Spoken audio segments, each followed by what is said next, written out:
పరిశుద్ధుడవైన మా తండ్రి, ప్రేమ కలిగిన దేవా, నీ పాదములకు నమస్కారములైనా.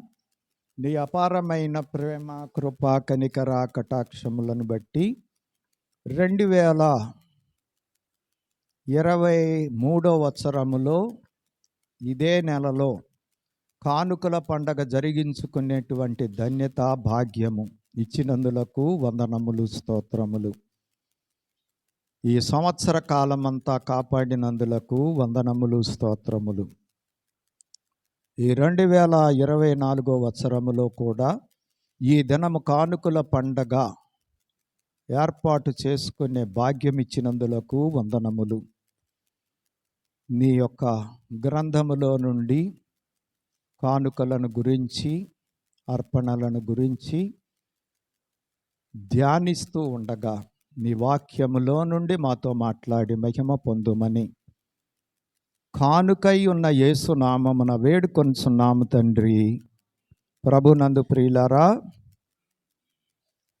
దాన గుణము కలిగిన యేసయ్య దీవెన మనందరికీ సమృద్ధిగా లభించును గాక.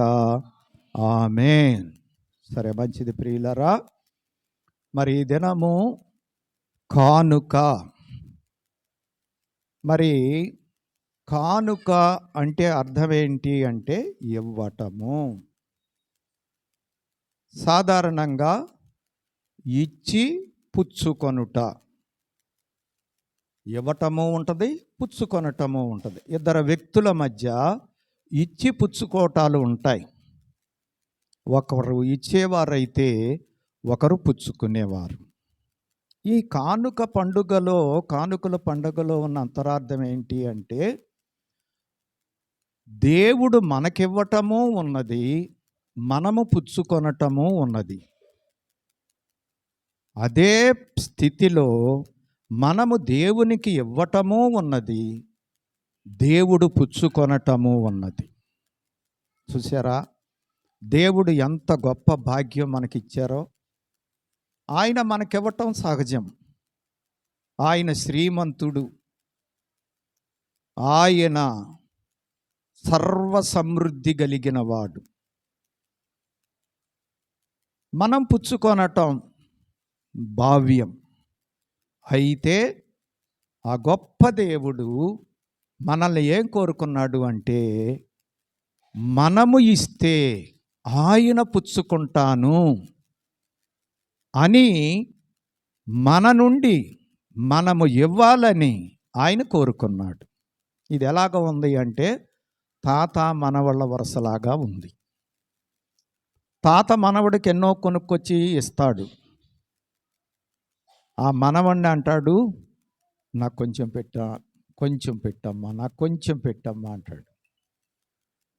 ఎక్కువ ఖరీదు పెట్టి కొని మనవడికి ఇచ్చిన సంతోషము కంటే మనవుడు చిన్న బిస్కట్ ముక్క నోట్లో పెడితే ఆ తాతకు కలిగే సంతోషం అంతా ఇంత కాదు.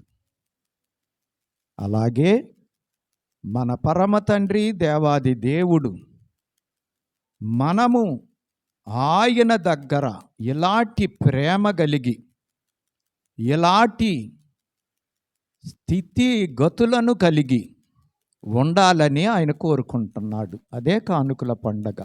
దానిలో ఉన్న అంతరార్థం, కానుకలో ఉన్న అంతరార్థం. దేవుడికి ఏదో తక్కువని కానీ, మనము ఇచ్చినంత మాత్రమున దేవునికి ఏదో ఒరుగుతుందని కానీ ఆయన కానుకను గురించి మాట్లాడటం లేదు. దాన గుణము కలిగినటువంటి ఆయన గుణము మనలో ఆయన చూచుకొని ఆనందించడానికి కానుకను ఏర్పాటు చేశాడు. దానిలో ఉన్న అంతరార్థం అది గ్రహించండి. అందుకే ఈ కానుకను బట్టి దేవుణ్ణి మనము సంతోష పెట్టగలం, ఆయన ఆనంద పెట్టగలం. ఎంత గొప్ప భూలోకాన్ని, అసలు సృష్టి మర్మం ఎవరికి తెలుసు? ఈ సువిశాల ప్రపంచములో, విశ్వములో, అంతరిక్షములో అసలు ఈనాటి వరకు ఎంతరో గొప్ప గొప్ప శాస్త్రవేత్తలు, మేధావులు ఎంతో పరీక్ష చేసినా కానీ చాలా తక్కువ తెలుసుకున్నారు. ఇంకా తెలుసుకోవలసింది ఎంతో ఉందని చెప్పి వాళ్ళే చెబుతున్నారు. అసలు భూమి కంటే సూర్యుడు గొప్పవాడని, పెద్దవాడని, సూర్యుడి కంటే నక్షత్రాలు పెద్దవని, ఆ నక్షత్రాల్లాంటి పుంతలు ఎన్నో ఉన్నాయని శాస్త్రవేత్తలు చెబుతున్నారు. అంటే అసలు దేవుడి యొక్క సృష్టి ఎంతని చెప్పగలం? అసలు ఆ సృష్టి అంతటి వెల ఎంతని, మూల్యం, వెల అనకూడదు, ఎంతని చెప్పగలం? అంత గొప్ప దేవుడు,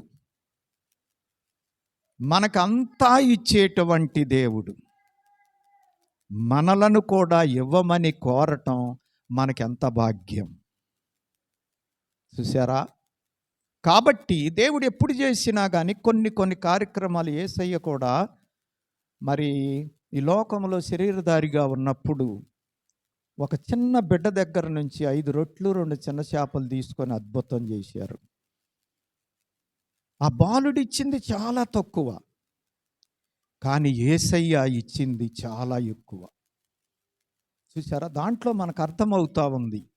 అలాగే మనం ఇచ్చేది చాలా తక్కువే, అయినా ఆయన చేతిలోకి వెళ్ళేబట్టుకు అది ఏమైపోయింది? అభివృద్ధి అయిపోయింది. మన చేతిలో ఉంటే అభివృద్ధి అవ్వదు. అందుకోసమే దేవునికి ఇచ్చి ఎవరైనా ధనవంతులు అవుతారు కానీ దరిద్రులు అవరు. అందుకే సామెతల గ్రంథంలో ఒక మాట ఉంది, వెదజల్లి అభివృద్ధి పొందిన వారు కలరు, బెగబట్టి దరిద్రులైన వారు కలరు. చూసారా? కాబట్టి దేవుడి దగ్గర మనం ఎలాగ ఉండాలి అంటే, నా దేవుడు నన్ను ఏమడుగుతాడు, నా దేవుడు అడిగిన దాన్ని నేను ఆలోచించకుండా, సంకోచించకుండా, ప్రశ్న వేయకుండా ఆయనకు ఇచ్చేటట్లుగా నేను ఉండాలి అనేటువంటి మనస్సు మనం ఎప్పుడూ కలిగి ఉండాలి. ఈరోజు మన ధ్యానములో కూడా ఆ విషయాలే వస్తాయి మీకు.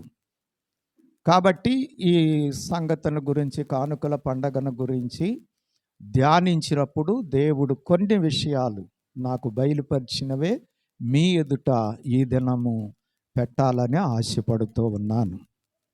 ప్రియమైనటువంటి వారలారా, ఈ దిన మన ధ్యానాంశము భక్తుల బల్యర్పణలు. భక్తుల యొక్క బల్యర్పణలు. బలి అంటే అర్థం ఏమిటి అంటే కానుక అని కూడా అర్థం ఉంది. సంస్కృతంలో మీరు ఆలోచిస్తే బలి అంటే కానుక, అర్పణ అంటే అర్పించుట, అర్పించుకొనుట, ఇచ్చివేయుట. కాబట్టి దేవుడికి బల్యర్పణగా అర్పించుకున్నటువంటి ఇరువురు భక్తులను గురించి ఈరోజు మీ ముందు ఉంచాలనేటువంటిది దేవుడు నా మనసులో పెట్టినటువంటి ఆశ. అందులో ఒకరు అబ్రహాము గారు, పాత నిబంధనలో. క్రొత్త నిబంధనలో అపస్తులుడైనటువంటి పౌలు గారు. వీళ్ళిరువురిని గురించి ఈ దినం మనం కొద్దిగా ధ్యానం చేసుకుందాం. అబ్రహాము గారి యొక్క బల్యర్పణ, అలాగే పౌలు గారి యొక్క బల్యర్పణ, ఇది మన అంశం. మరి వీరిరువురి జీవితాల్లో దేవుడు వారికి ఇచ్చే సంగతి అది వేరే సంగతి. దేవునికి వారు ఎలాగూ బల్యర్పణలు అర్పించుకున్నారు అనే విషయాన్ని గురించి మనం ధ్యానము చేసుకుందాం. మీకు ముందే చెప్పాను కానుకల పండగను గురించిన వివరం. ఈ యొక్క అబ్రహాము గారి జీవితమును మనం పరిశీలన చేసినట్లయితే ఆదికాండం 12వ అధ్యాయములో మరి అబ్రహాము గారి యొక్క జీవిత చరిత్ర 11 చివరిలో ఆరంభమవుతుంది. 12వ అధ్యాయము కాడ నుంచి 25వ అధ్యాయము వరకు కొనసాగుతుంది. మనందరికీ తెలిసిన విషయమే. అబ్రహాము గారి యొక్క జీవితము ఇంచుమించుగా 175 సంవత్సరాలు జీవించారు. అబ్రహాము గారు 75 సంవత్సరాలు దేవుణ్ణి ఎరగకుండానే జీవితం అయిపోయింది. 75 సంవత్సరాల ప్రాయములో అబ్రహాము గారు దేవుణ్ణి ఎరిగారు, అన్వేషించి కనుగొన్నారు, దేవుడు ప్రత్యక్షమయ్యారు. అలాగూ అబ్రహాము గారు దేవుణ్ణి తెలుసుకున్న తర్వాత నిండు 100 ఏళ్ళు ఆయన్ని వెంబడించారు. 100 సంవత్సరాలు. 100 సంవత్సరాలలో అబ్రహాము గారు దేవునికి తన జీవితాన్ని బల్యర్పణగా అర్పించుకుంటూనే సాగిపోయారు. దేవుడు చెప్పినది ఏది కూడా అనుమానించకుండా, ప్రశ్న వేయకుండా అనుసరించుకుంటూ వెళ్ళిపోయాడు. ఎంత గొప్ప జీవితం అంటే అది సామాన్యమైన విషయం కాదండి. మీరు బైబిల్ చదివితే మీకు బాగా అర్థమవుతుంది. ఆయన అక్కడి నుంచి లేచి వెళ్ళిపోమంటే వెళ్ళిపోయాడు. బిడ్డల్ని ఇస్తానంటే నమ్మేశాడు. బిడ్డనిచ్చిన తర్వాత బల్యమ్మంటే మాట్లాడలేదు. ఆయన ఏది చేయమంటే అది చేసుకుంటూ వెళ్ళిపోయాడు. మరి ఇదే బల్యర్పణ అంటే. బల్యర్పణ అంటే అర్థం ఏంటి అంటే మన ఇష్టమును కొట్టివేసుకొని దేవుని ఇష్టమును జరిగించుట. మన ఇష్టాన్ని కొట్టివేసుకొని దేవుని ఇష్టాన్ని మాత్రమే జరిగించుట. మరి బలి లేకుండా మన జీవితములో దేవునికి ఇష్టలము కాలేం.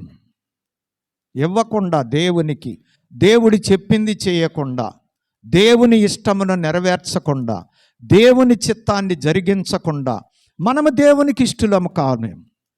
ఎబ్రీ పత్రిక 11వ అధ్యాయములో 10వ అధ్యాయములో పౌలు గారు అదే చెప్పారు. దేవునికి విశ్వాసము లేకుండా ఎవరు దేవునికి ఇష్టులై ఉండలేరు. అంటే అర్థం ఏంటి? దేవుణ్ణి నమ్మాలి. నమ్మితే ఏం చేస్తాం? ఆయన చెప్పినట్లు చేస్తాం. అబ్రహాము దేవుని నమ్మెను, అది అతనికి నీతిగా ఎంచబడెను. నీతి అంటే అర్థం ఏంటి అంటే మనము చేసే పనులను బట్టి కాదు నీతి, దేవుడు చెప్పినట్లు చేయుటను బట్టి వచ్చేటువంటిది నీతి. మనం ఇష్టం వచ్చినట్లు చేస్తే నీతి అవదది. అవ్వచ్చు, అవకపోవచ్చు. దేవుడు చెప్పినట్లు చేసేది నీతి. అందుకోసమే మనం దేవుడు చెప్పినట్లు చేయాలి. అప్పుడు నీతిమంతులం అవుతాం. మన బల్యర్పణ అంగీకరించబడుతుంది. మన ఇష్టం వచ్చినట్లు చేస్తే అంగీకరించబడదు. కాబట్టి ఈ బల్యర్పణ అబ్రహాము జీవితంలో ఎలాగ సాగిందో కొన్ని విషయాలు, ఒక 3 విషయాలు అబ్రహాము జీవితంలో, అలాగే పౌలు గారి జీవితంలో కూడా ఒక 3 విషయాలు మేము ముందుంచుతాను. అబ్రహాము గారి యొక్క బల్యర్పణలో మొదటిది ఆదికాండము 12వ అధ్యాయము 1వ వచనము. ఆదికాండం 12వ అధ్యాయం 1వ వచనం. యెహోవా, నీవు లేచి నీ దేశము నుండి, నీ బంధువుల యొద్ద నుండి, నీ తండ్రి ఇంటి నుండి బయలుదేరి నేను నీకు చూపించు దేశమునకు వెళ్ళుము. చూశారండి, దేవుడు అబ్రహాము అన్వేషించగా కనబడి ఆయన ఏమన్నాడు అంటే, నీవు లేచి ఎన్ని వదిలిపెట్టమని చెప్పాడు? ముందు ఏం వదిలిపెట్టమని చెప్పాడు చెప్పండి? నీ దేశమును, బంధువులను, తండ్రి ఇంటిని విడిచిపెట్టి నేను చూపించే దేశానికి వెళ్ళమని చెప్పాడు. ఇది ఏమైనా చిన్న విషయమా? దేశాన్ని విడిచిపెట్టడం చిన్న విషయమా? బంధువుల్ని విడిచిపెట్టడం చిన్న విషయమా? తండ్రి ఇంటిని విడిచిపెట్టడం చిన్న విషయమా? ఏదో అలాగ వెళ్ళి ఇలాగ రమ్మంటే పర్వాలేదు. అసలు శాంతం విడిచిపెట్టి నేను చూపించే దేశానికి వెళ్ళమని చెప్పాడు. ఎంత కష్టము, ఎంత కష్టతరము. మరి అబ్రహాం ఏం చేశాడు? 4వ వచనం. యెహోవా ఆ. అతనితో చెప్పిన ప్రకారము ఆ. అబ్రాము వెళ్ళెను. అంతే. ఏం చేశాడండి అబ్రహాము? దేవుడు చెప్పినట్లుగా నువ్వు లేచి వెళ్ళిపో అన్నాడు, అంతే. అబ్రహాం ఏం చేశాడు? లేచి వెళ్ళిపోయాడు, ఇక అంతే. ఇక ప్రశ్న లేదు. దీనికి నేను పెట్టిన పేరేమిటి అంటే కష్టతర యాగము. ఏ యాగం చెప్పండి? యాగము అంటే యజ్ఞము. యజ్ఞము అంటే బలిపీఠము మీద బలి అర్పించేటువంటి దానిని యజ్ఞం అంటారు. ఎవరైనా సరే బలి అర్పించాలంటే బలిపీఠం కట్టాలి. ఆ బలిపీఠం మీద కట్టెలు ఆజ్యం పోస్తారు, బగబగా మండుతూ ఉంటుంది. అప్పుడు బలి పశువును బలి చేసి దాని మీద దహిస్తారు. దాన్ని యజ్ఞము అంటారు. యాగము దాని పర్యాద, ప్రకృతి వికృతి. కాబట్టి ఇది కష్టతర యాగము. దేశాన్ని విడిచిపెట్టడం చిన్న విషయమా? బంధువులను, తండ్రిని విడిచిపెట్టడం చిన్న విషయమా? కానీ అబ్రహాము దేవుని మాటకు విధేయత చూపించి దేవుడు చెప్పినట్లుగా వెళ్ళెను. ఇక్కడ అబ్రహాం గారు ఏం చేశారు అంటే విధేయత బలిపీఠమును కట్టి ఆ విధేయత బలిపీఠము మీద తననే బలిగా అర్పించుకొని దేవునికి బల్యర్పణగా మారిపోయారు. మరి కొంచెం జాగ్రత్తగా అర్థం చేసుకుంటేనే నా ఉపదేశం మీకు అర్థమవుతుంది. విధేయత బలిపీఠములో నుండి దేవుని చిత్తమును నెరవేర్చేటువంటి అర్పణ బయలుదేరుతుంది. లోబడకుండా, విధేయత చూపించకుండా బలియాగం జరగదు. కాబట్టి ఇప్పుడు అబ్రహాము విధేయత అనేటువంటి బలిపీఠం కట్టాడు. ఆ బలిపీఠం మీద తానే బలి పశువుగా వధించబడ్డాడు. అంటే తన ఇష్టం, తండ్రి దగ్గర ఉండటం ఇష్టం, బంధువుల దగ్గర ఉండటం ఇష్టం, దేశంలో ఉండటం ఇష్టం. తన ఇష్టాన్ని ఏం చేసుకున్నాడు? బలి వేసుకున్నాడు. మనల్ని మనం బలి వేసుకోవటమైనా తేలిక, కానీ మన ఇష్టాన్ని బలి వేసుకోవటం చాలా కష్టం. అందుకే ఇప్పుడు మనుషులందరూ కూడా నా ఇష్టం అని అంటున్నారు. ఎవరి ఇష్టం వారికి ఉంది. దేవుని ఇష్టం అనేటువంటిది కూడా ఒకటి ఉంది. దేవుని ఇష్టాన్ని నెరవేర్చాలి అంటే నా ఇష్టమును బలి వేసుకోవాలి. అదే దేవునికి ఇంపైన సువాసన కలిగిన బల్యర్పణ. భక్తుల జీవితాల్లో ఎందరో దేవుడు చెప్పగా వారు వచ్చి దేవునికి బల్యర్పణలు అర్పించారు. విలియం కేరీ ఇంగ్లాండ్ నుండి భారతదేశం వెళ్ళమని చెప్పితే తన ఇష్టాన్ని బలి వేసుకొని భారతదేశము వచ్చి బైబిల్ను ముద్రించగలిగాడు. అలాగే భక్తులైన వారు అనేకులు దేవుడు చెప్పగా ఆయా ఖండాలకు వెళ్ళి వారి జీవితాలు మరలా స్వదేశానికి వెళ్లకుండానే అర్పించేశారు బలి అర్పణగా. ఇలాగ చెప్పుకుంటూ వెళితే మరి చరిత్ర ఎన్నో గొప్ప విషయాలు, ఎన్నో గొప్ప బలి అర్పణలు జరిగించిన భక్తులను మనకు చూపించగలదు. మరి వీరందరిని బట్టి మనం ఏం నేర్చుకుంటున్నాం? ఈ రోజుల్లో చాలామంది సంఘస్థులలో, క్రైస్తవులలో, దేవుణ్ణి వెంబడించే వారిలో మనము వినేటువంటి మాట ఏమిటి అంటే దేవునికి సంబంధించిన కార్యములకు సమయము లేదు, స్థలము లేదు, ఇష్టము లేదు. ఈ భక్తి మనలను దేవునికి ఇష్టులను చేయగలదా? పరలోక రాజ్య వారసత్వాన్ని మనకు సంపాదించి పెట్టగలదా? ప్రశ్న వేసుకుందాం. అబ్రహాము విధేయత బలిపీఠం కట్టి తన ఇష్టమును బలి వేసుకొని దేవేష్టమును భుజాన వేసుకొని లేచి వెళ్ళెను. హెబ్రీ పత్రిక 11వ అధ్యాయము 8వ వచనం. మీరు త్వరగా. అబ్రహాము పిలువబడినప్పుడు విశ్వాసమును బట్టి ఆ పిలుపుకు లోబడి తాను స్వాస్థ్యముగా పొందనయున్న ప్రదేశమునకు బయలు వెళ్ళెను. మరియు ఎక్కడికి వెళ్ళవలెనో అది ఎరుగక బయలు వెళ్ళెను. చూశారండి, ఎక్కడికి వెళ్ళాలో తెలవదు, తెలియకనే వెళ్ళిపోయాడు అంతే. బలి అర్పణ 16వ వచనం. అయితే వారు మరి శ్రేష్టమైన దేశమును అనగా పరలోక సంబంధమైన దేశమును కోరుచున్నారు. అందుచేత తాను వారి దేవుడునని అనిపించుకొనుటకు దేవుడు వారిని గూర్చి సిగ్గుపడడు. చూశారా, దేవుడు ఆయన వారి కొరకు ఒక పట్టణము సిద్ధపరిచి ఉన్నాడు. చూశారండి, ఎందుకు అబ్రహామును లేచి వెళ్ళమన్నాడు? పాలు తేనెలు ప్రవహించేటువంటి గొప్ప దేశమును ఇవ్వటానికే లేచి వెళ్ళమన్నాడు. కానీ అబ్రహాముకు తెలియదు.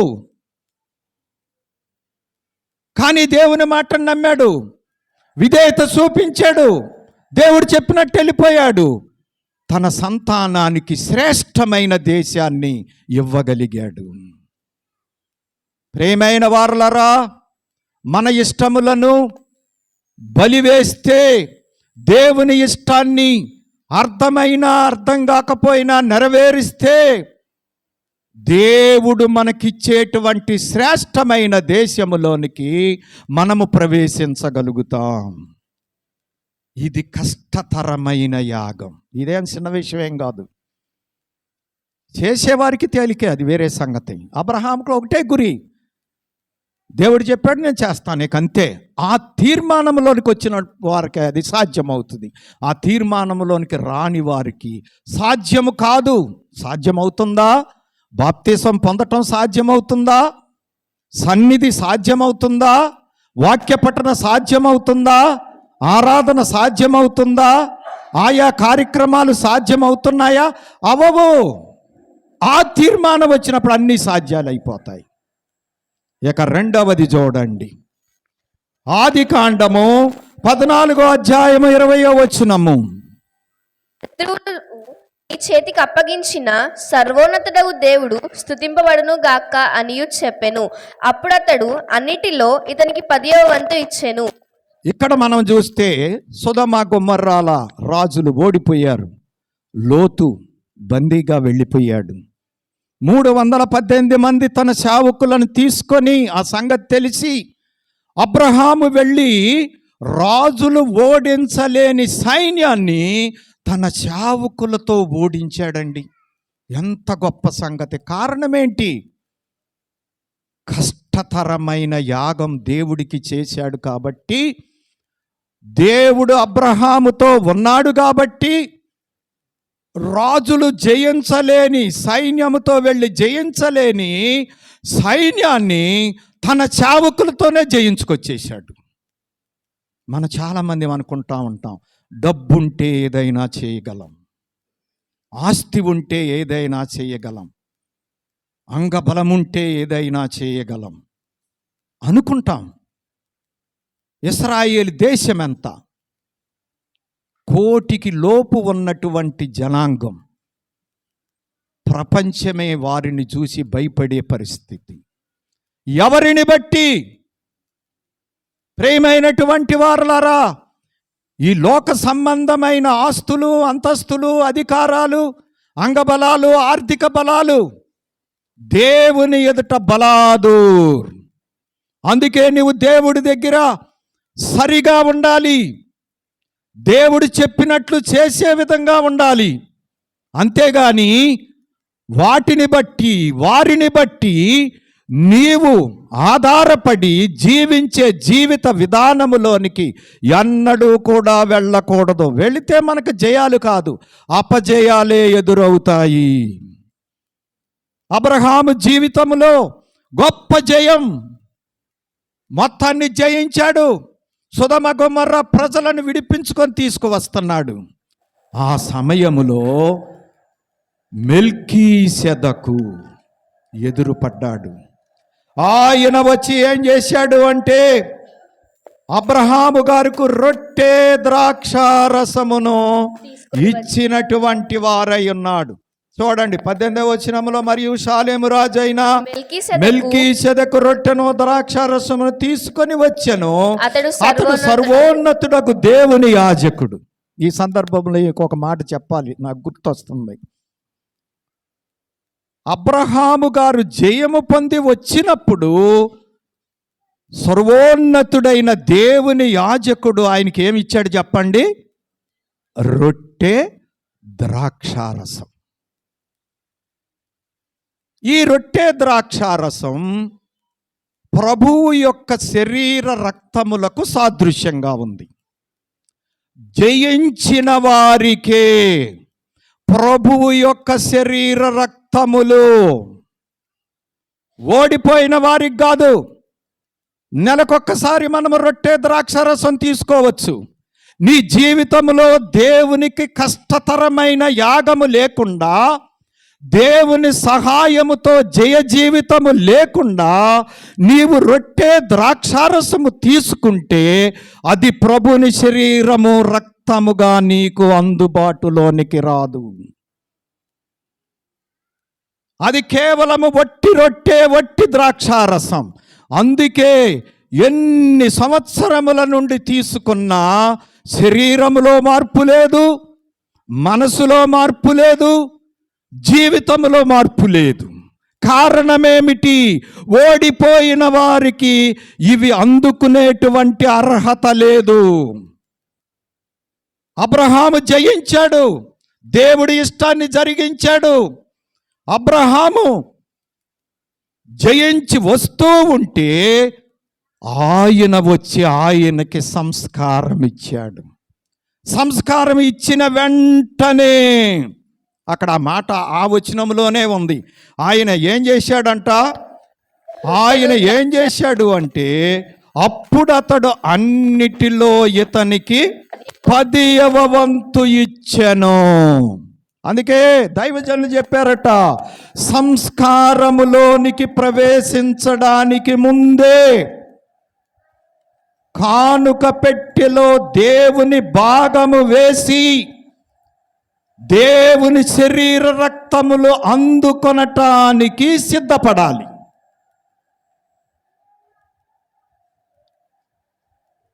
దైవజనులు కూడా ఆయన రూపాయలు ముట్టుకునేవారు కారు. మిషన్కి వచ్చే ఆదాయం నాదేనబ్బాయి అన్నారంట ఆ రోజుల్లో, పెద్దలు చెప్పగా విన్నమాట.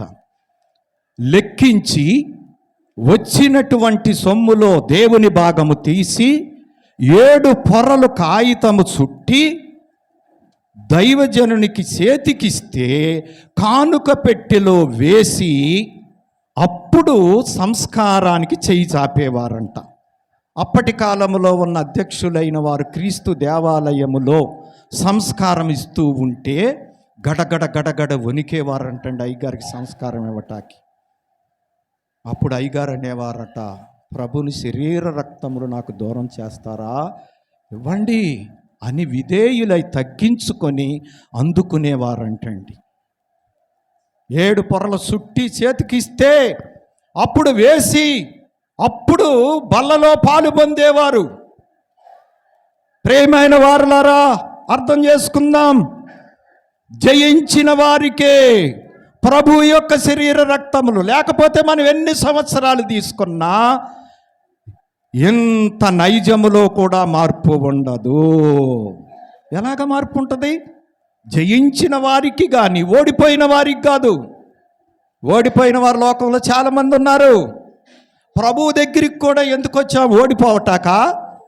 ప్రభువుని ఎందుకు నమ్మాం? ఓటమి జీవితాన్ని అనుభవించటానిక? ప్రభువు దగ్గరికి ఎందుకు వచ్చాం? ఇంకా పిచ్చి పనులు చేయటానికా? ఇట్లాగూ చేసే లెక్కలో ఇంకా ప్రభు దగ్గరికి వచ్చిన ఫలితం ఏముంది? ఇక ప్రభు దగ్గరికి రావటంలో ప్రత్యేకత ఏముంది? అక్కడే ఉంటే పోలా? కాబట్టి ప్రియమైనటువంటి వారలారా, ఈ యొక్క మరి ప్రభువు అనగా ఆ యొక్క సర్వోన్నతుడైన యాజకుడు అబ్రహాము గారికి రొట్టె ద్రాక్షారసం ఇచ్చారు. అన్నిటిల్లో 10వ వంతు ఇచ్చారు ఆయన భాగం. ఆ తర్వాత సంఘటన ఏం జరిగింది అంటే, ఎమ్మటే సొదొమ రాజు గారు వచ్చేసారు. వచ్చి అన్నాడు, అబ్రహాం గారు మీరు చాలా గొప్పవారండి, నేను నా సైన్యం మా రాజులు అందరం కలిసి జయించలేకపోయాం, మీరు జయించేశారు, చాలా గొప్పవారు, కాబట్టి ప్రజలను మాత్రం నాకేమండి, ఎందుకంటే పరిపాలన చేసుకోవాలి కదా, నేను కొల్ల సొమ్మంతా మీరే తీసేసుకోండి అన్నాడు. అప్పుడు అబ్రహాం గారు ఏమన్నారు? నేనే అబ్రహాముని ధనవంతులు చేశాననే మాట రాకుండానట్లు ఒక నూలు పోగు కూడా నీది నాకు అక్కరలేదు. అనుకోగలమా? నేడు ప్రపంచంలో ఎవరు అనుకోగలరు? నీ సొమ్ము నాకెందుకయ్యా, బోడి సొమ్ము, నా దేవుడిచ్చింది నాకు చాలు అని ఎవరు అనగలరండి? వ్యాపారులు అనగలరా? ఉద్యోగులు అనగలరా? కూలి చేసేవారు అనగలరా? కాంట్రాక్టర్లు ఎవరంటారండి? ఇంక ఎంత లాగేసేద్దామని ఆలోచిస్తానికి ప్రయత్నం చేస్తాం, కానీ వడ్డీ వ్యాపారస్తులు అనగలరా? పెట్టుబడి పెట్టేవాళ్ళు అనగలరా? ప్రపంచ కుబేరులు అనగలరా? ఎవరు అనగలరు? ఛాలెంజ్. దేవుణ్ణి కలిగిన అబ్రహాము యొక్క బల్యర్పణ, దేవుడి దగ్గర విధేయత చూపించాడు. అప్పటికి ధర్మశాస్త్రం రాలేదు, దేవుడు చెప్పలేదు. దేవుడు చెప్పకపోయినా దేవుని ఇష్టమును నెరవేర్చాడు. కాబట్టి దేవుడు రాబోయే దినములలో ఏర్పాటు చేయబోయేటువంటి ధర్మశాస్త్రములో ఉన్న కట్టడ తన మనసాక్షికి అర్థమైనది. దేవుడికి ఇష్టంగా ఉంటే మనకి అర్థమవుతుంది. మనకి తెలియకుండా దేవుడు మన జీవితంలోనికి ఏది రానివ్వడు. వచ్చినా మనం కొన్ని విషయాలు ఏం చేయలేము, అది వేరే సంగతి. చేయడేమియు ప్రభువో సభకు చెప్పనిదే అనుచున్నది. ఇప్పుడు నా జీవితంలో జరిగేవి కూడా జరిగిన తర్వాత అర్థమవుతున్నాయి, దేవుడు చూపించిన స్వప్నాలలో విషయాలు. ఓహో, ఆ రోజు ప్రభు ఇది చూపించారు, ఇది సంగతి. ప్రతి ఒక్కరికి అర్థమవుతాయి. దైవజనులు 1960కి ముందే చెప్పేశారు, జరగబోయే భవిష్యత్ అంతా చెప్పేశారు. అవన్నీ ఇప్పుడు జరుగుతున్నాయి ప్రియమైనటువంటి వారలారా. కాబట్టి ఈ యొక్క అర్పణకు మనం పెట్టుకునే పేరేమిటి అంటే కృతజ్ఞతాయాగము. కృతజ్ఞతాయాగం. హృదయం నిండా కృతజ్ఞత నింపుకొని, దేవుడు చెప్పకుండానే దేవునికి ఇష్టమైన భాగాన్ని చేశాడండి అబ్రహాం. చెప్పినా ఇవ్వలేము మనం, ప్రియమైన వారలారా. కాబట్టి అబ్రహాము గారు స్తుతి బలిపీఠము కట్టి, ఆ స్తుతి బలిపీఠము మీద దేవుని ఇష్టమనే దేవుని భాగమును తను బలి చేసుకొని దేవునికి ఇచ్చాడు. ఈ అర్పణలు అందించుట. రెండవది ఏంటి అంటే కృతజ్ఞతాయాగము, అర్పణలు అర్పించుట. మొట్టమొదటిది కష్టతర యాగము, ఆజ్ఞలు అనుసరించుట. ఇందాక మీకు చెప్పలేదు, ఆజ్ఞలు అనుసరించుట లోక సంబంధికి కష్టతరంగా ఉంటుంది. దాన్ని ఇష్టంగా ఎప్పుడైతే చేసుకుంటావో పరలోక సంబంధిగా మారిపోతావు. ఇక అంతే. అది ఇష్టం చేసుకోనంత కారణం నువ్వు లోక సంబంధిగానే ఉంటావు.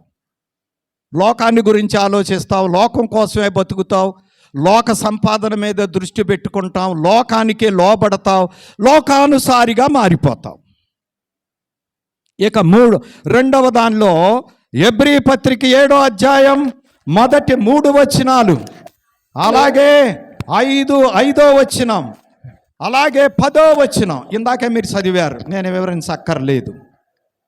దేవుడు చెప్పకుండానే దేవుడు నిర్ణయించబోయే భవిష్యత్తులో ఉన్న దానిని పసిగట్టినటువంటి అబ్రహాము దేవుని భాగము దేవునికి సంతోషంగా ఇచ్చి దీవించబడ్డాడు. తన బల్యర్పణ అంగీకరించబడింది. 3వది చూడండి, ఆదికాండం 22వ అధ్యాయము 2వ వచనము.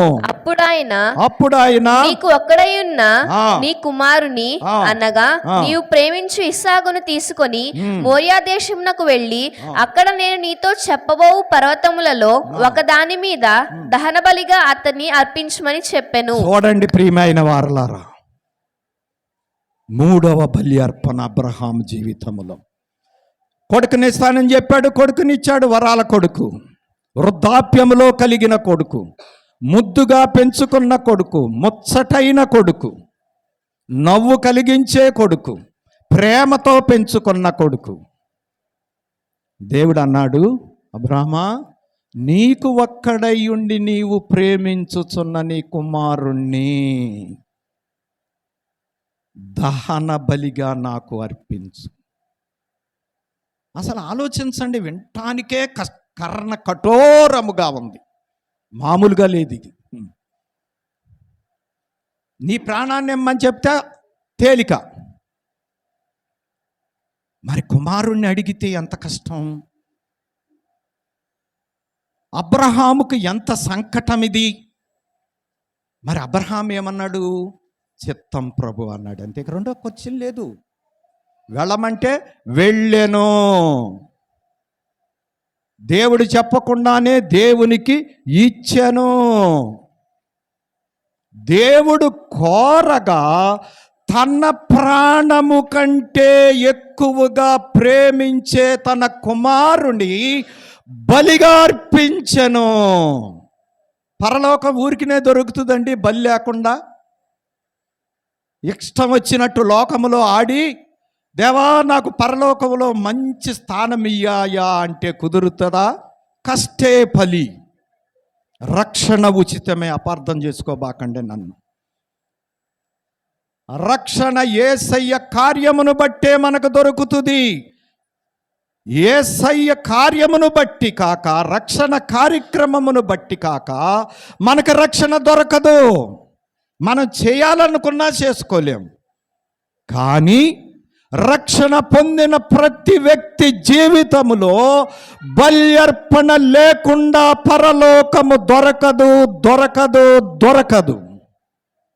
ఇది ప్రతి ఒక్కరూ గ్రహించాల్సిన అసలైన సిసలైనటువంటి సత్యము. అందుకోసమే అబ్రహాముకు అసలైన సిసలైన పరీక్ష పెట్టాడు. ఎందుకంటే అబ్రహాముతో నిబంధన చేయాలనే ఉద్దేశం ఉంది దేవునికి. ఈ అసలైన సిసలైన పరీక్షలో అబ్రహాము నెగ్గితే అబ్రహాంతో నేను నిబంధన చేసేస్తాను అని చెప్పి అబ్రహామును పరిశోధించాడు దేవుడు. చిత్తం ప్రభు అన్నాడు. మోరియా కొండెక్కాడు, బలిపీఠం కట్టాడు. బలిపీఠం మీద తన కుమారుణ్ణి బంధించి పరుండబెట్టాడు, కత్తెత్తేశాడు. బలి ఇక అంతే. ఆలస్యం చేస్తే ఇస్సాకు 2 తునకలైపోతాడు. మనం ఎంత బలి చేసుకుంటున్నామండి? నాకు సిగ్గేస్తుందండి ఈ వాక్య భాగం చదివినప్పుడు. ఏం చేస్తున్నాం మనం? అసలు ఎక్కడున్నాం మనం? నేను పరలోకం వెళ్ళాలి, నేను పరలోకం వెళ్ళాలి, నేను దేవుని బిడ్డను, నేను దేవుని బిడ్డను, నేను అట్టాటోడిని, నేను ఇట్టాటోడిని, నేను ఇన్నాళ్ళు వాడిని, నేను అన్నాళ్ళు వాడిని. ఎందుకండి మనకి ఈ ఆధిక్యతలన్నీ? బ్రతుకులో సరిలేనటువంటి దేవుని వెంబడించుట ఎందుకు? ప్రియమైనటువంటి వారలారా, మీరు ఆలోచించినట్లయితే 10వ వచనం చదవండి ఒక్కసారి. 22వ అధ్యాయం 10వ వచనం. అబ్రహాము తన కుమారుని వధించుటకు తన చెయ్యి చాపి కత్తి పట్టుకొనగా చూసారా, పొరలు పెట్టేశాడు, కత్తి ఎత్తేశాడు. దేవుడే కంగారు పడిపోయాడు. అబ్రహాం అబ్రహాం, ఎప్పుడు అబ్రహాం అని పిలిచేవాడు, ఇప్పుడేమో అబ్రహాం అబ్రహాం. అమ్మో అమ్మో అమ్మో అమ్మో, నువ్వు నాకు ఎంత భయపడుతున్నావు, నేనంటే నీకెంత ప్రేమ ఉందో. దేవుడే ఆశ్చర్యపడేటువంటి పరిస్థితి. ప్రియమైన వారలారా, మన జీవితాలలో మనము చేసే బలియాగాలు చూసి అనేకులు ఆశ్చర్యపడాలి, అంతేగాని మనల్ని చూసి దేవుణ్ణి నిందించకూడదు ప్రియులారా, దేవుణ్ణి అవమానించకూడదు ప్రియులారా, దేవుడికి దుఃఖం కలిగించే జీవితాలు మనలో ఉండకూడదు ప్రియులారా. దేవుడు ఆశ్చర్యపడ్డాడు అబ్రహాము జీవితాన్ని చూసి. అయ్యో, నేనంటే నీకెంత గౌరవం, నేనంటే నీకెంత ఘనత, నేనంటే నీకు ఎంత భయం, నేనంటే నీకెంత భక్తి, నేనంటే నీకెంత ప్రేమ. నువ్వు మిక్కిలి ప్రేమించే కొడుకునే నా కొరకు ఇవ్వటానికి, బలి చేయటానికి ఇష్టపడ్డావు. అబ్రహాము, అసలు నీ యొక్క అర్పణను నేను ఎలాగ వర్ణించగలను? అందుకే నీ కొడుకును కాదు, నా కొడుకుని ఇస్తాను అని చెప్పి కల్వరి కొండ మీద తన ప్రియ కుమారుడైనటువంటి యేసయ్యను బలిగా, బల్యర్పణగా, సర్వ ప్రపంచ మానవ విమోచన కొరకు బల్యర్పణగా అర్పించేశాడు దేవాది దేవుడు. ప్రేమైనటువంటి వారలారా, ఆ దేవునికే తగింది, ఆ భక్తునికే తగింది, మనకు తగునా? ఒక్కసారి పరీక్ష చేసుకుందాం. కాబట్టి ఈ బలియాగానికి మనం పెట్టుకునే పేరేమిటి అంటే కృతనిశ్చయతాయాగము. కృతనిశ్చయతాయాగం. ఇక దేవుని మాటకు ఏ మాత్రము కూడా సందేహము లేని, మార్పులు చేర్పులు చేయటానికి ప్రయత్నించని, నిశ్చయముగా దేవుడు చెప్పినది చెప్పినట్లు చేయటానికి నిర్ణయించుకున్న యాగము కృత నిశ్చయతాయాగం. రెండవ దానికి ఆస్కారం లేని యాగం. దానిని బట్టి ఏమర్థమైంది అంటే ఆరాధన, అర్పణ, అర్పించుట. బాగా గుర్తుపెట్టుకోవాలి మీరు. ఇది ఏ బలిపీఠం అని మనము ఆలోచిస్తే, విశ్వాస బలిపీఠము కట్టి, అబ్రహాము గారు విశ్వాస బలిపీఠము కట్టి, ఆ విశ్వాస బలిపీఠము మీద తను మిక్కిలి ప్రేమించుచున్న తన ఏకైక ప్రియమైన, ప్రేమించిన ముద్దు కుమారుణ్ణి దేవుడికి బలిగా అర్పించడానికి సిద్ధపడ్డాడు. మరి ఇక ఇస్సాకుని ఇచ్చేసాడు అనుకోండి, బలిస్తే అబ్రహాముకి కొడుకు లేడు. తన కొడుకునే పోగొట్టుకుంటాకి ఇష్టపడ్డాడు దేవుని మాటను బట్టి. ఏ పాపము లేని, మచ్చలేని దేవుని గొర్రె పిల్ల అయినటువంటి యేసయ్యను మన నిమిత్తము అర్పణగా దేవుడు బలియాగము చేశారు. ఎంత అంచనా వేయగలము ఈ ప్రేమ చరిత్రలో? ప్రేమైనటువంటి వారలారా, అర్థం చేసుకుందాం. ఎబ్రీ పత్రిక 11వ అధ్యాయం 17 నుంచి 19 వచనాల వరకు మీరు చదివితే, మీరు చదవద్దులేండి, నేను చెప్పేస్తాను. అబ్రహాము యొక్క విశ్వాసం ఏమిటి అంటే, ఇక్కడ నా కుమారుని బలివేస్తాను, నా కుమారుడు నా పరమ తండ్రి చేతుల్లోనికి వెళ్ళిపోతాడు, నా పరమ తండ్రి చేతిలో ఉండుట నా కుమారుడికి క్షేమం, నా దగ్గర ఉండుట కంటే నా పరమ తండ్రి చేతుల్లో ఉండుటయే నా కుమారునికి క్షేమం. అంతకంటే గొప్ప క్షేమమేముంది? అంతకంటే గొప్ప ఏముంది? ప్రియమైన వారలారా, మీరు మీ బిడ్డలను దేవునికి బలిగా అర్పించక్కర్లేదు, కానీ మీ బిడ్డలను దేవుని చేతుల్లో కనీసం పెట్టటమైనా చేయండి. మీ బిడ్డలను తీసుకొచ్చి మీ దేవుని చేతుల్లో పెట్టండి. అయ్యా నేను పెంచలేను, అయ్యా నేను బాగు చేయలేను, అయ్యా నేను దిద్దలేను, అయ్యా వీరి భవిష్యత్తు నేను నిర్ణయించలేను, నా వల్ల కాదు, నీ చేతిలో ఉంటే క్షేమం అని చెప్పి మీ బిడ్డలను దేవుని చేతికి అప్పగించండి. కనీసం దేవుని చేతికి అప్పగించండి. అంతేగాని లోకాన్ని నేర్పకండి. వాళ్ళే నేర్చుకుంటారు లోకం, మనం ఏమి నేర్పక్కర్లా. భక్తి నేర్పండి ప్రియమైనటువంటి వారలా. మరి ఇస్సాకు ఎంత గొప్పవాడు! 40 సంవత్సరాల ఇస్సాకు, 140 సంవత్సరాల అబ్రహాము. తండ్రి కట్టేస్తుంటే ఎందుకు కట్టేస్తున్నావు నాయన అనలేదు. అర్థమైపోయింది నేనే గొర్రె పిల్లనని. కట్టనిచ్చాడు. కత్తి ఎత్తితే ఎందుకు నన్ను చంపుతున్నావనే మాట అనలేదు. ప్రియమైన వారలారా, కారణమేంటి? దేవుని భక్తిలో పెంచాడు అబ్రహాము. కాబట్టి ప్రియమైన వారలారా, ఈ యొక్క యాగము ఆరాధించాడు, అర్పించాడు. కాబట్టి 3 చెప్పాను, మళ్ళొకసారి చెప్తున్నాను. మొదటిది కష్టతర యాగము, ఆజ్ఞలు అనుసరించుట, విధేయత బలిపీఠము. రెండవది కృతజ్ఞతా యాగము, అర్పణలు అందించుట, ఆయన అందుకున్నాడు. స్తుతి యాగము.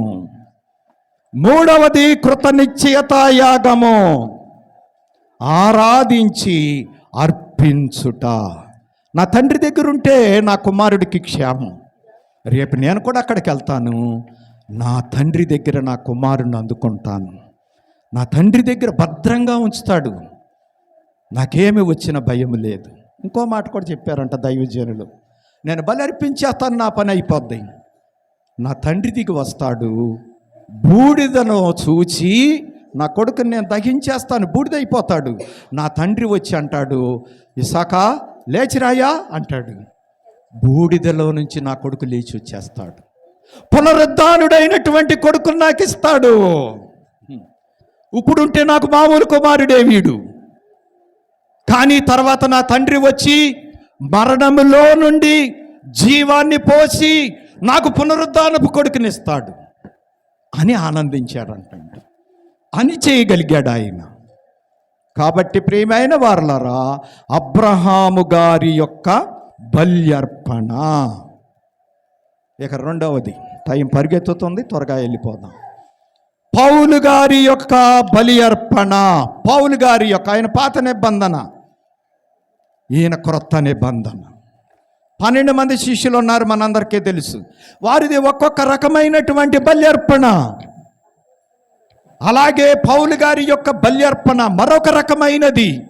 ఈయన జీవితంలో నుండి మనం నేర్చుకోవలసినటువంటి ఎన్నో ఉన్నాయి. చూడండి, పౌలు గారి యొక్క బలి అర్పణలు. మొదటిది గలతీ పత్రిక 1వ అధ్యాయము 17వ వచనంలో మనం చూసినట్లయితే, నాకంటే ముందుగా అపోస్తులైన వారి యొద్దకు యెరూషలేమునకైనను వెళ్ళలేదు గాని వెంటనే అరేబియా దేశంలోనికి వెళ్ళి తిని, చూసారా, పిమ్మట దమస్కు పట్టణంకి వచ్చి తిని. పౌలు గారు దమస్కు గేటు దగ్గర సౌలుగా పట్టబడ్డారు. ప్రభు మాట్లాడారు. 3 దినాలు ఉపవసించారు. అననీయ వచ్చి ప్రార్థన చేయగా రక్షణ పొందారు. రక్షణ పొంది బాప్తీసం తీసుకొని పౌలు గారు ఎక్కడికి వెళ్ళారు అంటే అరేబియా ప్రాంతమునకు. మరి చరిత్రకారులు కొంతమంది చెప్పిన మాట ఏమిటి అంటే, సేనాయి పర్వతం మీదకి వెళ్ళాడంటండి ఆయన. ఆ కొండ మీదకి వెళ్ళి 3 సంవత్సరములు అక్కడ ఉన్నాడంట. ఆ కింద వచ్చినములు అదే మాట చెబుతాడు. 3 సంవత్సరములైన పిమ్మట, అటుపైన 3 సంవత్సరములైన తరువాత వచ్చాడు ఆయన. పౌలు గారు ఎక్కడికి వెళ్ళారు అంటే సీనాయి కొండ మీదకి వెళ్ళారు. ఎందుకు వెళ్ళారు సీనాయి కొండ మీదకి? ఏం సంపాదించుకుంటాకి వెళ్ళారు? ఈ లోకాన్ని సంపాదించుకుంటాకి వెళ్ళారా? ఆస్తులు అంతస్తులు సంపాదించుకుంటాకి వెళ్ళారా? ఎందుకు వెళ్ళారు అంటే ప్రభువును గూర్చి పూర్తిగా తెలుసుకొనుటకు, తన సందేహములన్నీ నివృత్తిని చేసుకొనుటకు, ప్రభువు యొక్క గొప్పతనమును ఎరుగుటకు, ఆయన శరీరధారిగా జీవించిన 33.5 సంవత్సరాల జీవితమును అర్థము చేసుకొనుటకు, గ్రహించుటకు, తెలుసుకొనుటకు సీనాయి కొండ మీదకి వెళ్ళి 3 సంవత్సరాలు అక్కడ సన్నిధిలో గడిపారండి. ఇదేమిటి అంటే సహవాసయాగము. సహవాసయాగం. ప్రభువుతో సహవాసము లేకుండా ఆయనలాగా తయారు కాలేము. ఈ లోక స్నేహము దేవునితో మనకి ఏ స్నేహం ఇష్టం కలుగుతుంది? లోక స్నేహం ఇష్టంగా ఉందా? దైవ సహవాసము ఇష్టముగా ఉందా? దైవ సహవాసములో గడిపే కాలం ఎంత? లోక సహవాసములో గడిపే కాలం ఎంత? గురిగింజలాగా అనుకోబాకండి. గురిగింజ అనుకున్నది అంతా బాగానే ఉన్నానని చెప్పి. తెలియదు దానికి, మనకే తెలియటం లేదు ఏ సహవాసం, ఏ సహవాసం. కాబట్టి సహవాస యాగము పౌలు గారు 3 సంవత్సరములు, ఆయన సామాన్యుడు కాదు. గమలీయేలు పాదాల దగ్గర ధర్మశాస్త్రం నేర్చుకున్నవాడు, గొప్ప విద్యను అభ్యసించిన విద్యాధికుడు, అలాగే థియాలజీ చేసినటువంటి గొప్ప పండితుడు. ఈ రోజుల ప్రకారం చెప్పుకోవాలి అంటే ఆ రోజుల్లోనే 3 డాక్టరేట్లు చేశాడు ఆయన. అంత గొప్ప వక్త, వేదాంతి, పండితుడు. తనకి ఏమీ తెలియనట్లు ప్రభువు పాదముల దగ్గర కూర్చుంటానికి సీనాయి పర్వతం మీదకి వెళ్ళిపోయాడు, అన్ని మానేసుకొని. మనం ఎంతసేపు గడుపుతున్నాం దేవుడి దగ్గర? ఎంత గడుపుతున్నాం? దేవుడి దగ్గర గడపటానికి సమయము లేదు నేడు విశ్వాసులకు. ఎలాగ బాగుపడతారండి ఈ విశ్వాసులు? ఎలాగ వస్తుందండి వీళ్ళకి విశ్వాసము? ఎలాగ సిద్ధపడతారండి? ఎలాగ మేఘమెక్కుతారండి? ఎలాగ పరలోక రాజ్యం చేరుకుంటారండి? ప్రియమైనటువంటి వారలారా, అర్థం చేసుకుందాం. అంత గొప్ప పండితుడే, అంత గొప్ప విద్యాధికుడే, ఆయనే ప్రభు పాదాల దగ్గర కూర్చొని ప్రభువుని గురించి అడిగి తెలుసుకొని, అందుకే దైవజనులు చెప్పారు, ఎవరిని ద్వేషించవద్దు, దూషించవద్దు, తెలియని విషయాలు దేవుణ్ణి అడిగి తెలుసుకో. అదే దైవ సన్నిధి. ఆ సన్నిధిలో పడు, ఆ సన్నిధిలో కూర్చో, నువ్వు బాగుపడతావు. అర్థమవుతూ ఉందా? లోక సన్నిధిని విడిచిపెట్టగలుగుతున్నామా? దైవ సన్నిధిని అనుసరించగలుగుతున్నామా? ప్రభువును గురించి కొద్దిగా అర్థమవుతూ ఉందా? ఎన్నాళ్ళు జీవించిన ఇస్కరియోతు యోధా బాపతేనా? ఆ బాపతులో నుంచి ఎప్పుడు బయటికి వస్తాం? ప్రియమైనటువంటి వారలారా, అర్థం చేసుకుందాం. కాబట్టి సహవాస యాగము సన్నిధి చేయుట. సన్నిధిలో కూర్చున్నాడు, ప్రభువుతో సహవాసం చేశాడు. అలాగ సహవాసాన్ని చేయటం బట్టి ఆయనకి ఏం దొరికింది? కొరింథీయులకు రాసిన మొదటి పత్రిక 11వ అధ్యాయం 23వ వచనములో మనం చూసినట్లయితే, నేను మీకు అప్పగించిన దానిని ప్రభువు వలన పొందితిని. చూశారా? నేను మీకు అప్పగించినటువంటి ఈ సంస్కారపు విందును నేను ప్రభువు వలన పొందాను. ఈయనున్నాడా మేడగదిలో? లేడు. మరి ఎలాగ పొందాడు? అదే దైవ సన్నిధి యొక్క ప్రభావము.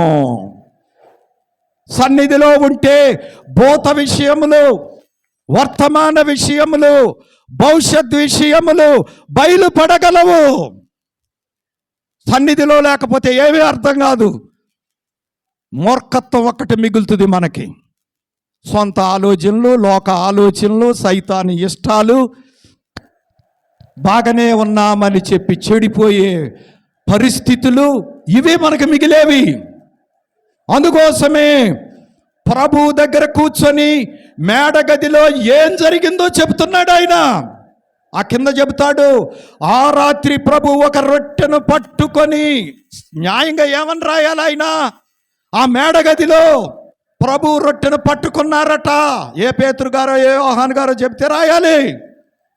అందుకోసమే ప్రియమైన వారలారా, ప్రభువుని ఎలాగ ఎరుగుతున్నారు? వాళ్ళు చెబితే బైబిల్ చదివితే ఈ ఎరగటమే కాదని నేను అంటలేదు. ఇంతకంటే మించినటువంటి ఎరుగుట ఒకటి ఉన్నది.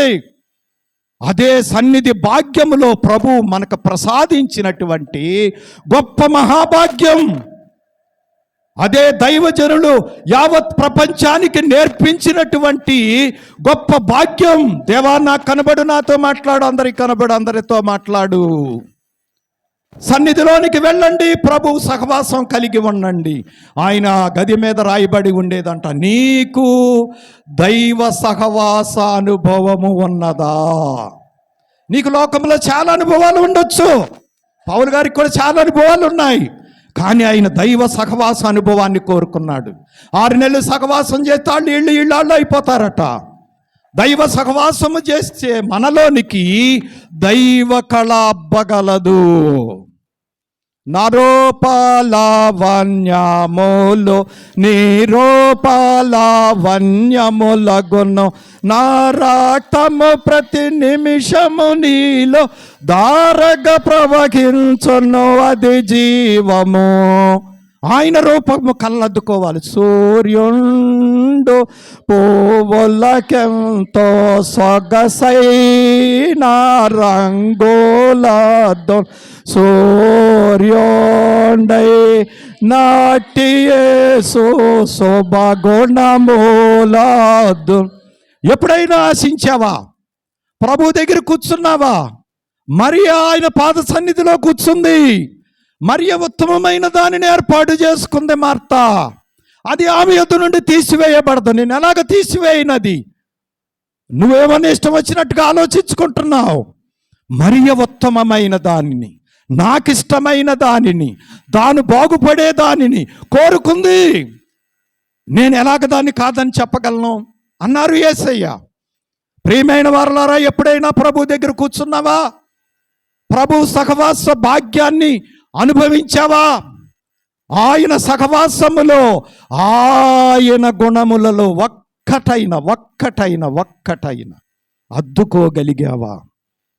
ప్రేమైన వారలారా, కాబట్టి ఆయన చెబుతూ ఉన్నాడు, ఆయన దగ్గర కూర్చున్నాడు. ప్రభువును అడగవలసినవి అన్నీ అడిగాడు, తెలుసుకోవలసినవి అన్నీ తెలుసుకున్నాడు. పులిలాగా తయారైపోయాడు, అంతే. సింహం ఇక వచ్చాడు. 3 ఖండాలలో సింహము వలె గర్జించు, సింహము వలె గొప్ప సువార్థికుడుగా. సింహం అనకూడదులేండి, పని అలాగా ఉంది. కానీ గొర్రె పిల్ల వలె మారిపోయి ప్రభువు కొరకు సువార్త ప్రకటించి రక్షణ లేని అనేకులను రక్షణలోనికి నడిపించి అనేక ఆత్మలను ప్రభువు కొరకు ఆ దినాలలోనే 3 ఖండాలు తిరిగి సంఘాలు కట్టాడు. బైబిల్లో రాయబడ్డాయి ఆ సంఘాలన్నీ. రోమా, కొరింథీ, ఫిలిప్పీ, ఎఫెసీ, కొలసై, గలతీ, ఎన్ని సంఘాలు కట్టాడు. ఎంత పరిచర్య చేశాడు. అర్థమైంది ఆయనకి. ఇంకో వచనం కూడా చదవండి. గలతీ పత్రిక 1వ అధ్యాయం 12వ వచనంలో మీరు చూసినట్లయితే, మనుష్యుల వలన నేను దానిని పొందలేదు, నాకెవ్వడు దాన్ని బోధించలేదు.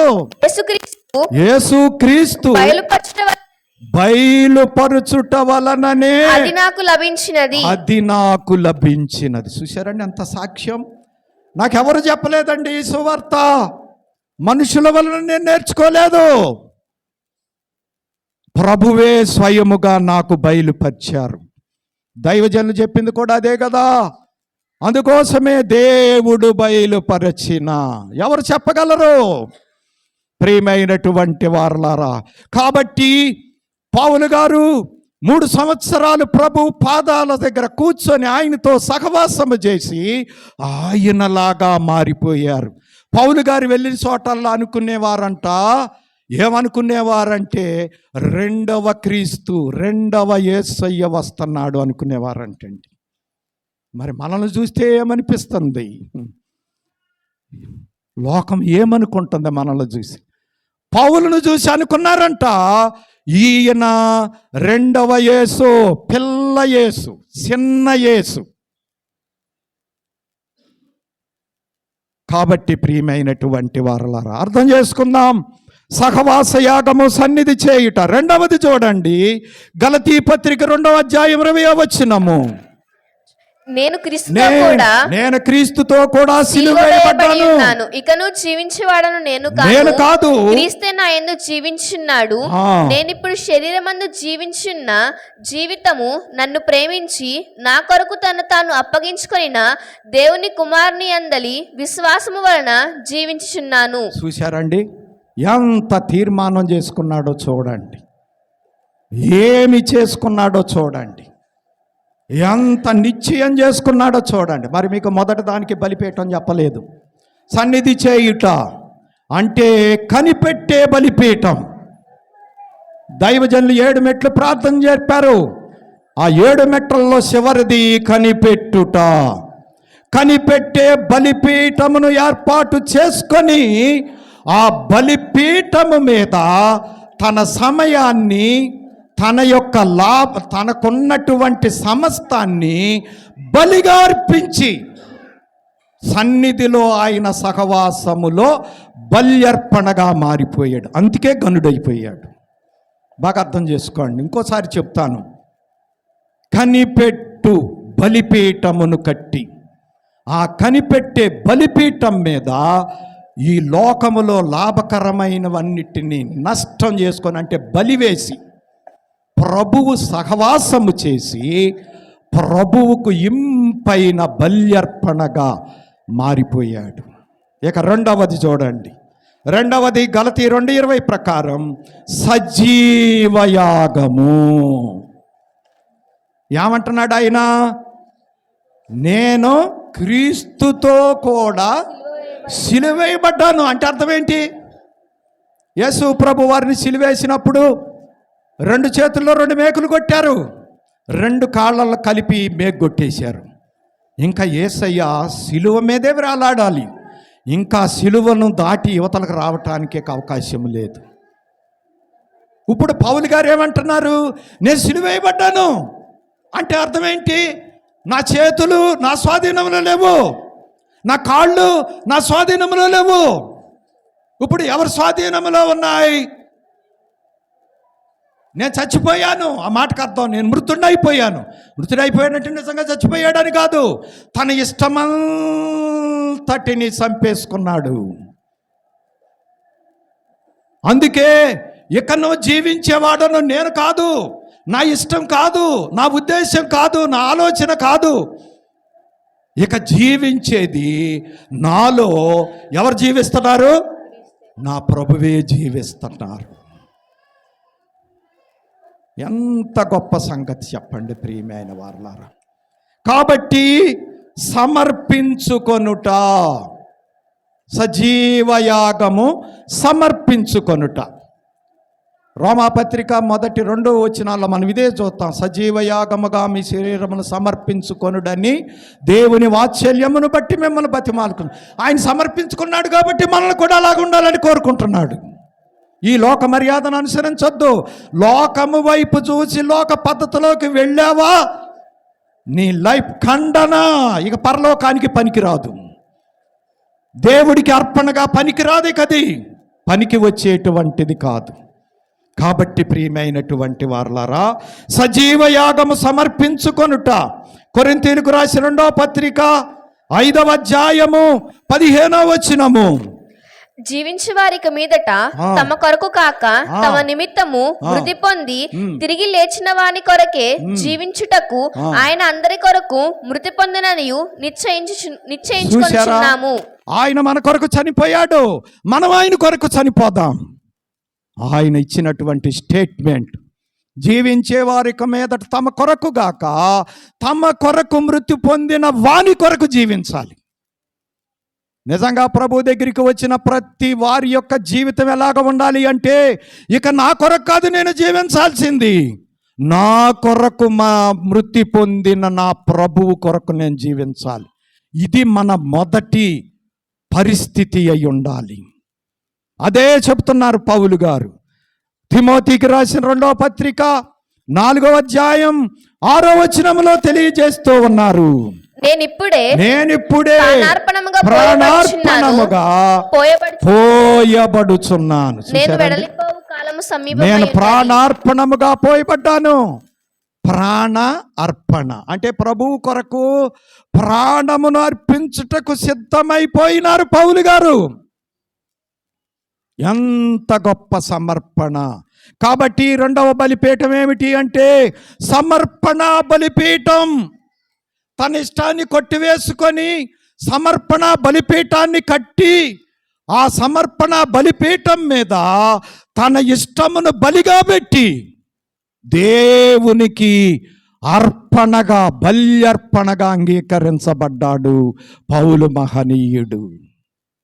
3వదిగా మీరు చూసినట్లయితే గలతీ పత్రిక 6వ అధ్యాయం 14వ వచనము, అయితే మన ప్రభువైన యేసుక్రీస్తు సిలువయందు తప్ప మరి దేనియందును అతిశయించుట నాకు దూరమవును గాక. దాని వలన నాకు లోకమునకు నేనును సిలువ వేయబడి ఉన్నాము. చూడండి, పౌలు గారు అంటున్నారు, లోకానికి నేను, నాకు లోకం సిలువ వేసుకున్నాం. లోకానికి నాకు వ్యతిరేకం, బద్ధ విరుద్ధం. లోకానికి నాకు కుదరదు. ప్రభు అన్నారు, నేను లోక సంబంధిని కాదు, వీరు లోక సంబంధులు కారు. కాబట్టి ప్రియమైనటువంటి వారు, మనము లోక సంబంధులమా పరలోక సంబంధులమా? మన జీవితం ఎలాగ ఉంది? ఈ బలిపీఠం ఏమిటి అంటే సిలువయాగము. సిలువయాగము శ్రమ కోరుకొనుట. సిలువలో ఏముంది? శ్రమ, అంతా శ్రమే. మానవుడు శ్రమను పొందక దైవా మానవుడెటు కాగలడు. పేద క్రైస్తవుడా సేద తీర్చుకో నీదే గదయాము. ప్రేమైనటువంటి వారలరా, శ్రమ, సిలువయాగం. ప్రభువే సిలువను ఎంచుకున్నారు మానవుల రక్షణార్థమై. ఆయన రక్షణ పొంది అనేకుల రక్షణ కొరకు జీవించే నేను, నాకెందుకు సుఖం, నేను కూడా సిలువయాగం చేస్తాను అని నిర్ణయించుకున్నటువంటి పౌలు మహనీయుడు ఉపేక్ష బలిపీఠమును గట్టి, అపేక్ష కాదండి, ప్రభువుని అపేక్షించేవాడు ఇక దేనిని అపేక్షించలేడు. ప్రభువును అపేక్షించని వాడు అన్నిటినీ అపేక్షిస్తాడు. అందుకోసమే ప్రభు ఏం చెప్పారు? ఎవడైనా నన్ను వెంబడింపగోరితే వాడు తన సిలువనెత్తుకొని నన్ను వెంబడింపవలను. అంటే సిలువెత్తుకొని వెంబడించమన్నాడా? సింహాసనం మీద కూర్చొని వెంబడించమని చెప్పాడా? ఒక ఆయన అన్నాడంట, భూలోకములో ధనవంతుడుగా పరలోకములో లాజరుగా ఉండే భాగ్యం ఇవ్వయ్యా నాకు. ఇప్పుడు ఎలాగుంది క్రైస్తవుల తంతు? ప్రేమైన వారులారా, సాధ్యమవుతుందా? అప్పుడు అబ్రహాం గారు చెబుతూ ఉన్నారు, నా కుమారుడా, భూలోకములో నువ్వు నీ ఇష్టానుసారంగా సుఖపడ్డావు, పరలోకము నిన్ను అంగీకరించటం లేదు. లోక సౌఖ్యాలు కోరుకున్నావు, లోక సుఖాలు కోరుకున్నావు, లోక మెప్పులు కోరుకున్నావు, లోక గౌరవాలు కోరుకున్నావు, లోక ఆధిక్యతలు కోరుకున్నావు. ఏమాత్రం తగ్గటానికి ఇష్టపడలా నువ్వు. అందుకే నిన్ను పరలోకం ఏం చేసేసింది? త్రోసివేసింది, కక్కివేస్తుంది. పరలోకము నిన్ను అంగీకరించటం లేదు. నేనేం చేయలేను నా కుమారుడా అన్నాడు. ప్రియమైన వారులారా, అర్థం చేసుకుందాం. కాబట్టి సిలువయాగం శ్రమను కోరుకున్నాడు. ఇదిగో క్రీస్తు ముద్రల్ని ధరించుకున్నా, ఎవడు నన్ను శ్రమ పెట్టవద్దు, చూడండి, ఫిలిప్పీ పత్రిక 3వ అధ్యాయము 8వ వచనములో పౌలు అంటాడు, నిశ్చయముగా నా ప్రభువైన యేసుక్రీస్తును గూర్చి అతి శ్రేష్టమైన జ్ఞానము నిమిత్తమై సమస్తమును నష్టముగా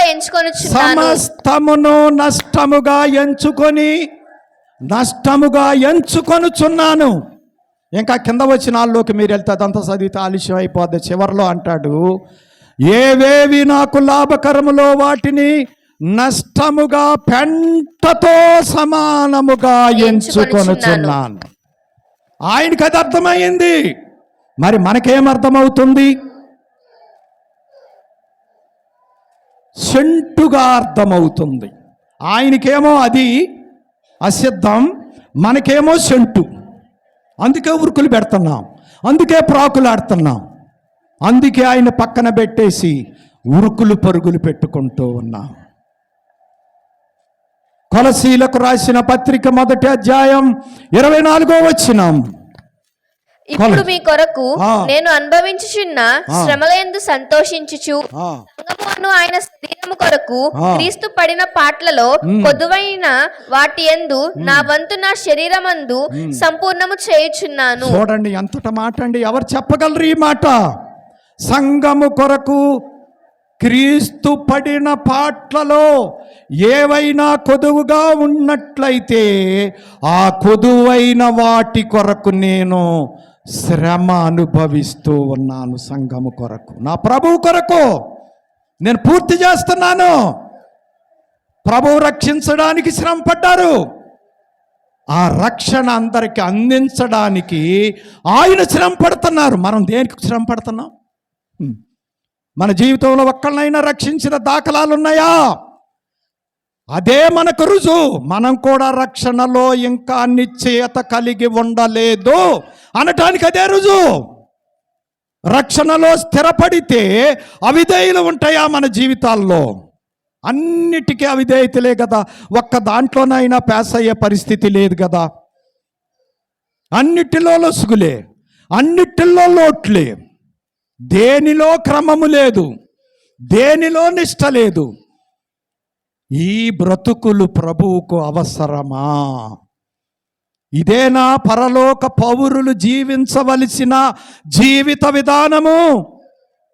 కాబట్టి ప్రియమైన వారలారా, పౌలు గారి యొక్క బల్యర్పణ 1 సహవాస యాగము, సన్నిధి చేయుట, కనిపెట్టు బలిపీఠము.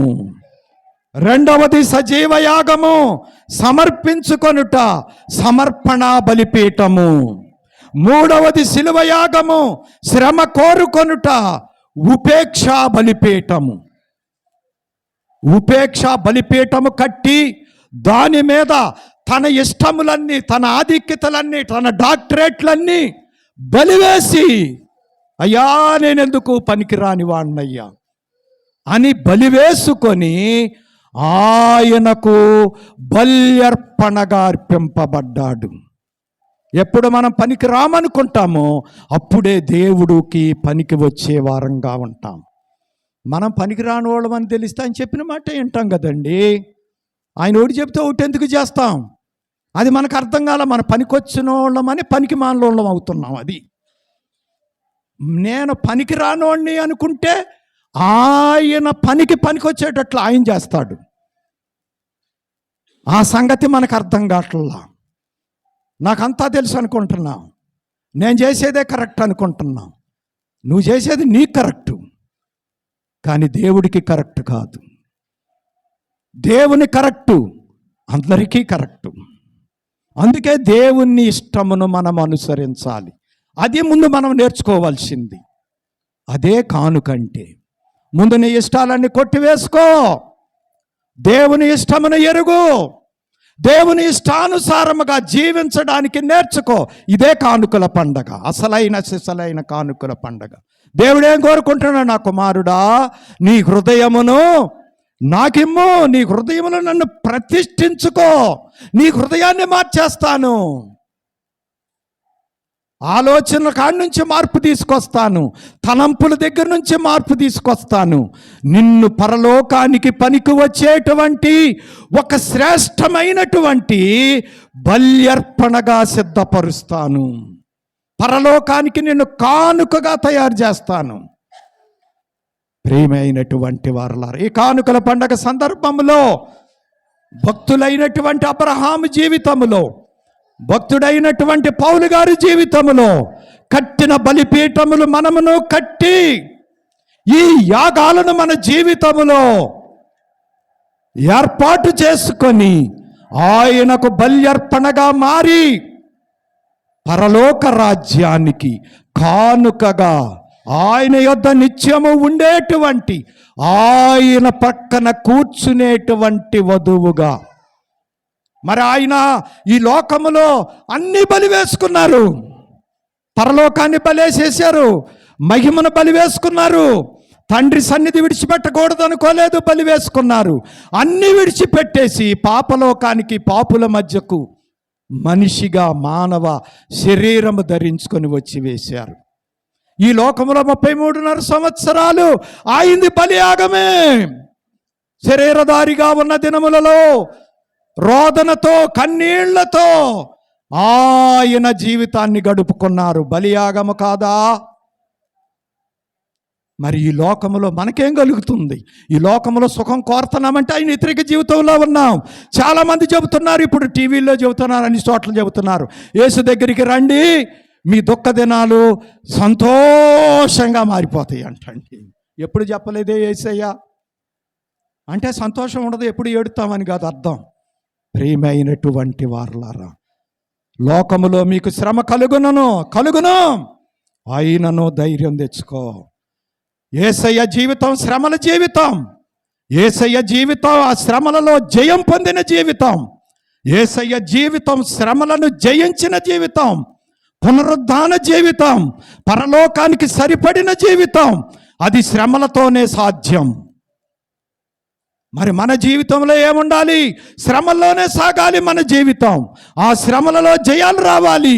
ఆ శ్రమలలో పునరుజ్జీవము మనకి కలగాలి, పునరుద్ధానము కలగాలి. పరలోకానికి మనం సరిపడిన వారంగా ఉండాలి. అందుకే ఆయన పునరుద్ధానుడయ్యాడు, ఆరోహణం అయిపోయాడు, తండ్రి కుడి పార్శ్వన కూర్చున్నాడు. మన ప్రయాణం కూడా అంతే. ఈ లోకములో కన్నీళ్లతో, రోదనతో, శ్రమలతో సాగి ఆయన వలె ఈ లోకములో మరణించి తిరిగి లేచి ఆయన ఆరోహణమైనట్టుగా రేపు మేఘం మీదకి ఎగిరి ఆయన పక్కన కూర్చొంటానికి మన జీవిత యాత్ర సాగాలి. అంటే ఆయన పోలిన జీవితం కావాలి. అదే పౌలు చెప్పాడు, నేను క్రీస్తును పోలి నడుచుకుంటున్నాను, మీరు నన్ను పోలి నడుచుకొనండి. కాబట్టి ప్రియమైన వారలారా, కానుకల పండగ అంటే ముందు నీ హృదయాన్ని ప్రభువుకి ఇవ్వు. నీ హృదయాన్ని ఆయన మారుస్తాడు, ఆయనకు అనుకూలంగా మార్చుకుంటాడు. పరలోక రాజ్యానికి తగిన విధంగా నిన్ను తయారు చేస్తాడు. ఇదే అసలైన సిసలైన కనుక ఈ కానుకల పండగలో ఆలోచిద్దాం. మన ముందు జీవించినటువంటి భక్తుల జీవితాలను బట్టి మన జీవితాలను మార్చుకుందాం, పరలోకానికి తగిన విధంగా తయారవుదాం. అట్టి ధన్యత ప్రభు ఈ కానుకల పండుగ దినమున అందరికీ దయచేయునోగాక. ఆమేన్. పరిశుద్ధుడా, ఈ కొద్ది మాటలు దీవించండి, మా అందరిలో ఫలింపచేయండి. నీకు ఇష్టమైన కానుకగా మారగలిగినటువంటి జీవితములు మాకు దయచేయుమని